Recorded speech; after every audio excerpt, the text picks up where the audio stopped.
Here, read this. Woof. Good evening. It's December the 1st, 2025, and here is your poem for the day. Excuse my bedraggled appearance. I've just taken the shop bin out at the end of the shift and it's chucking it down outside. For tonight's poem, I thought I'd have a little bit of continuity with last night's poem, which was by Violet Jacob. It was called The Poacher to Orion. It reminded me that there's another poem about a poacher that I was wanting to do at some point, so what better time to do it?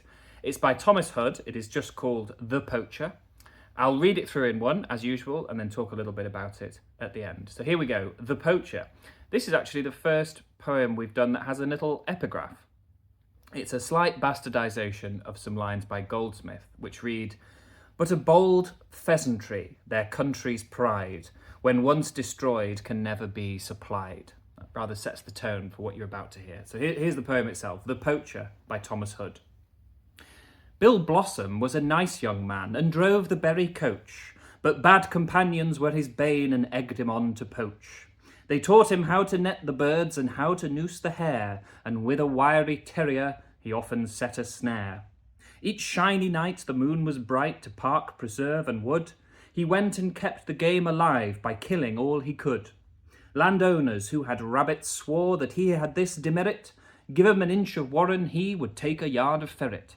At partridges he was not nice, and many large and small, without Hall's powder, without lead, were sent to Leaden Hall.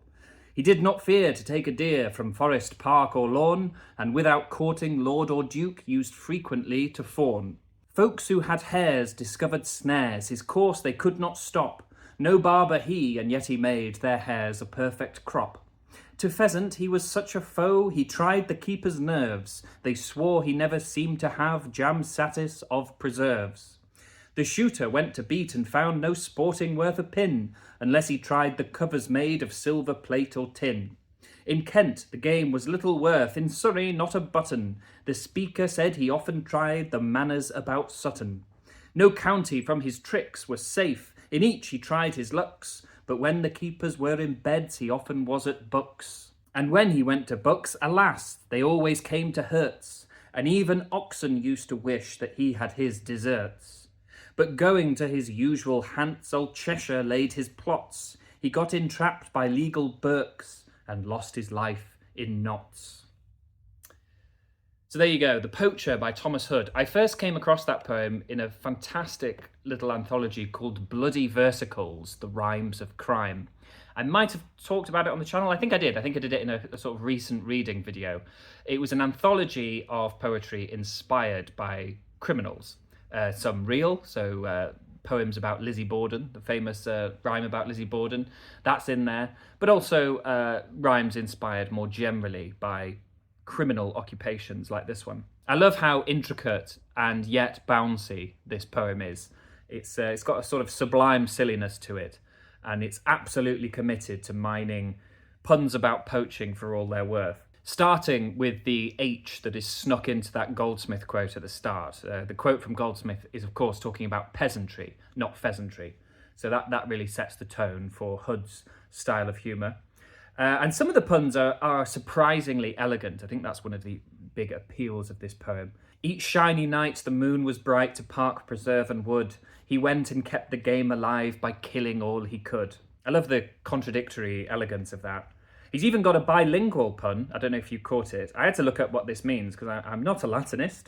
But he says, to pheasant he was such a foe, he tried the keeper's nerves. They swore he never seemed to have jam satis of preserves. I could tell, obviously, it's some kind of pun on jam and preserves, but jam satis, a Latin phrase meaning kind of enough already. The puns get a little bit wearying as the poem goes on, when he gets stuck into the counties, all the ones about Bucks and Herts. I had to say Herts to make it work for the rhyme. It's short for Hertfordshire, and he's obviously meaning hearts, as in the word for deer. So I'm leaking, it's the rain from outside. But it doesn't work if you say hearts and then try and rhyme it with desserts. They're sort of cleverer than they are funny towards the end of the poem, the counties ones. But all of that is compensated for by the absolute majesty of one of the stanzas, which I think just earns this poem its immortality as far as I'm concerned. Landowners who had rabbits swore that he had this demerit: give him an inch of warren, he would take a yard of ferret. I challenge you to say that to yourself a few times and then not just have it kind of embedded into your stride as you walk around. So just to tell you a little bit about Thomas Hood, and there is only a little to tell. I don't know if there is the book on Thomas Hood or if anyone's done a serious biography. He was a contributor to the London Magazine in the days of Hazlitt and De Quincey and Charles Lamb, and he was well known for his comic verses. In the Delphi Classics edition of his works that I've got, which I had to get, by the way, to read this poem, I did actually pick up a collected Hood, a physical copy of the collected Hood, thinking that this poem that I really like, The Poacher, would be in it, and it's not. So I had to buy the Delphi Classics complete ebook version as well. But what came with that was a short sort of biographical introduction by William Michael Rossetti, who fills in a little bit of the detail about Hood. Doesn't sound like there's an awful lot known, or at least there wasn't then. But he had a troubled life. He had a lifelong ill health, and as well as the money issues that seemed to chase a lot of that set around De Quincey. There was also, of course, Janus Weathercock, also known as Thomas Griffiths Wainwright. Janus Weathercock was his pen name. He was working for the London Magazine. He got into all kinds of money trouble, and that led to him poisoning a few relatives and getting involved in an insurance fraud. He got sent to Van Diemen's Land. There's a biography of him that I'm going to talk about on the channel sometime soon. Anyway, I'm getting slightly distracted. Thomas Hood is in that set. He runs into money trouble. He has lifelong ill health. It's quite a Stevenson-like bout of ill health, hemorrhaging of the lungs, coughing up blood. In fact, he at one point, at a low ebb, composes his own epitaph, which Rossetti recounts. Here lies one who spat more blood and made more puns than any man. And Rossetti confirms that Hood was, despite ill health, a walking torrent of puns, saying that his letters, the letters of Hood, were full of perennial jocularity, a succession of witticisms, or at lowest of puns and whimsicalities, mounts up like so many squibs and crackers.